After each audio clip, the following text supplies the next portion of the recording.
Hi folks, in my last video I mentioned about Galileo Galilei and Johannes Kepler. In this video I want to briefly discuss both Galileo and Kepler along with Danish astronomer Tycho Brahe. All three men followed the critical tradition begun with Copernicus. I hope you watched my previous video on the Copernican revolution. If you haven't, no worries, I will put the link below. Let's dive into the video because you're going to enjoy the giants who shaped our thought process on cosmos and modern science.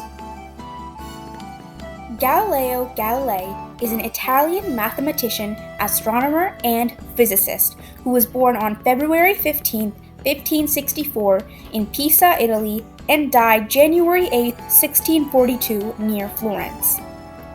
He is the most famous for his telescopic observations and his battle with the Catholic Church, but he also played a key role in establishing a recognizable modern approach to physics. His contributions to the sciences of motion, astronomy, and inertia, the law of falling bodies, and parabolic trajectories mark the beginning of a fundamental change in the study of motion. Mathematics and measurement. As a professor of mathematics at Pisa and later in Padua, he pioneered an approach to natural philosophy that combined experimentation with mathematical modeling.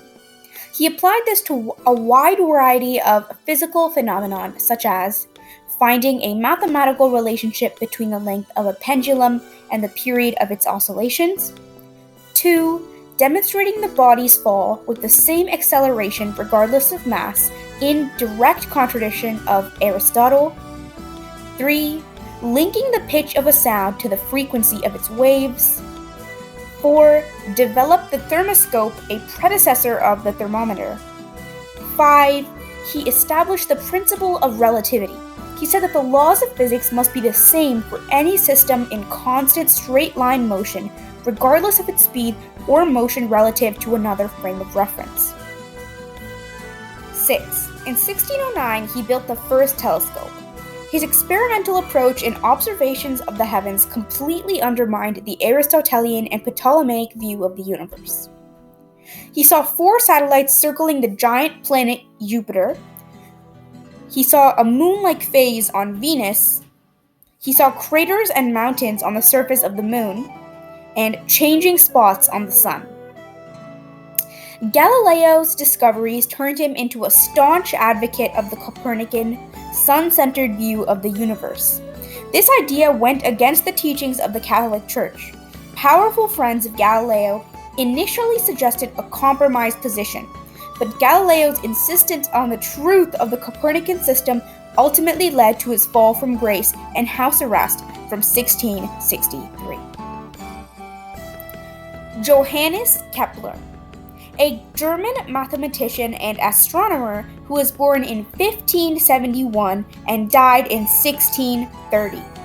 He used a combination of observations and hypothesis to identify the planetary orbits that would ultimately provide the key unlocking the mysteries of motion in all its forms. Kepler's discoveries were founded on the precise observations of Danish astronomer Tycho Brahe.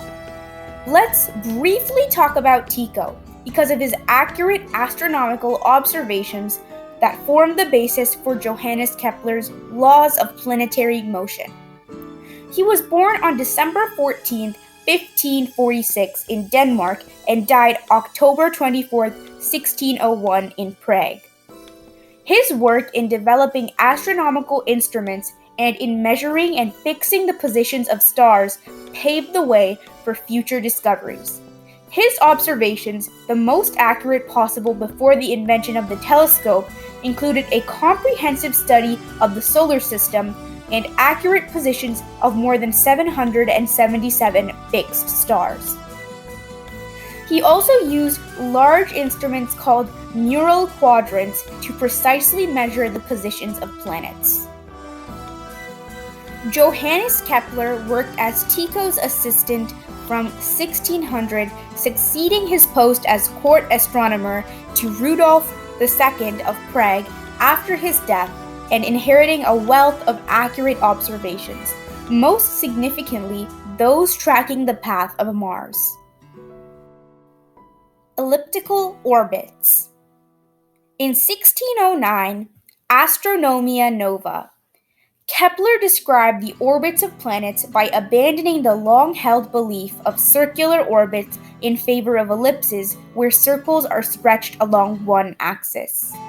Kepler's 3 laws of planetary motion are: 1. Any planet's orbit is an ellipse, with the Sun at one of the 2 foci. 2. An imaginary line linking the Sun to a planet sweeps out equal areas in equal times. This means the planet moves faster when it is closer to the Sun and slower when it is further away. 3. The square of the orbital period increases in proportion to the cube of the orbit's major axis, half the length of its longest axis. This implies that the period for a planet to orbit the Sun increases rapidly with the radius of its orbit. Now to the conclusion.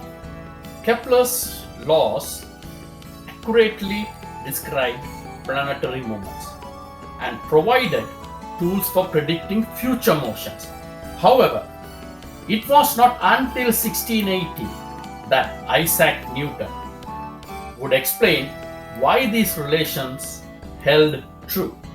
My last word before I close out with a video that Galileo Galilei was truly the founder of modern physics.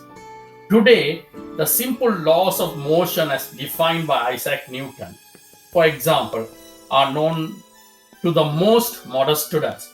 Yet, Galileo spent his life unraveling these mysteries. We all should humbly bow down to this genius. It is sad, after 359 years later, the church finally agreed. At a ceremony in Rome before the Pontifical Academy of Sciences, Pope John Paul II officially declared that Galileo was right. Religions of the world should stay away from science because one is based on beliefs while the other is based on mathematical truth. I hope you enjoyed this video. Please like and share this video. Also, please subscribe to my channel. Cheers and have a great day. Bye.